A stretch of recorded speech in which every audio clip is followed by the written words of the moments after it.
Welcome to Coptalk, Drive Aware, the do's, the don'ts of a car stop. My name is Michael Hardick, and I'll be your host.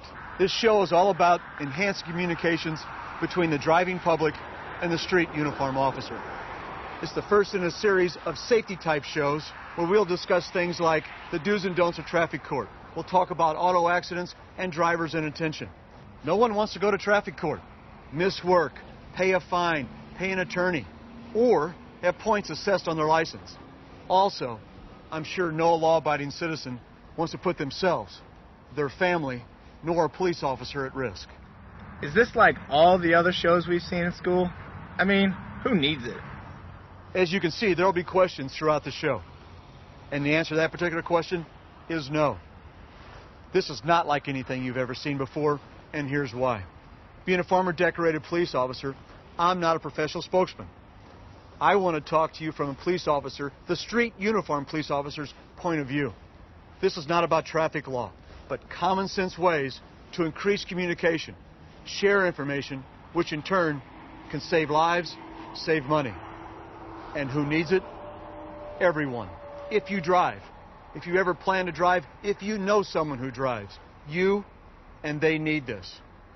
Parents, it's perfect for the first-time driver. Now, like I said earlier, no one wants to go to court. And I'm sure no one wants to go to jail. Generally, there's two ways that people meet and deal with the police. A car stop or an auto accident. Either can be minor or they can be very serious. This presentation deals with the car stop. Police officers are constantly getting additional training. They view professionally made video reenactments of actual car stops. They hear other officer testimonies, and they hear testimonies from and by the general public. But what about the everyday, non-criminal driving public? Who instructs them on what to do, or more importantly, on what not to do during a car stop?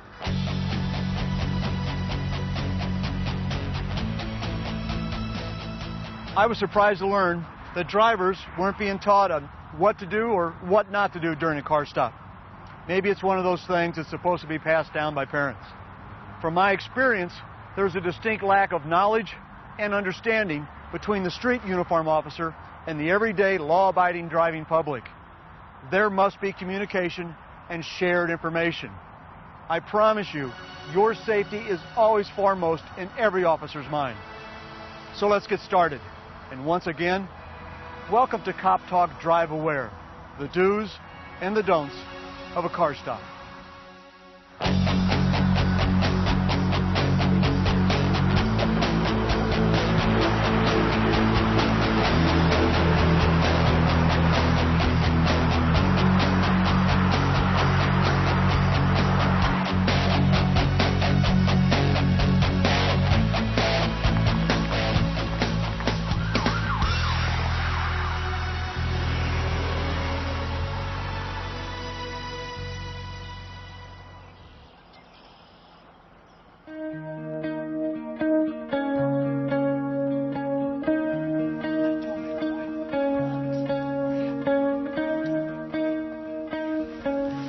I'm sure you're wondering, what does open pasture land and horses have to do with the car stop? It has absolutely nothing to do with the car stop, but it has everything to do with safety. And as I said earlier, every officer's primary concern is safety. Yours and, of course, their own. That's why our car stop, just like those on the street, are done with safety first. We didn't follow on-duty police officers and tape their live car stops.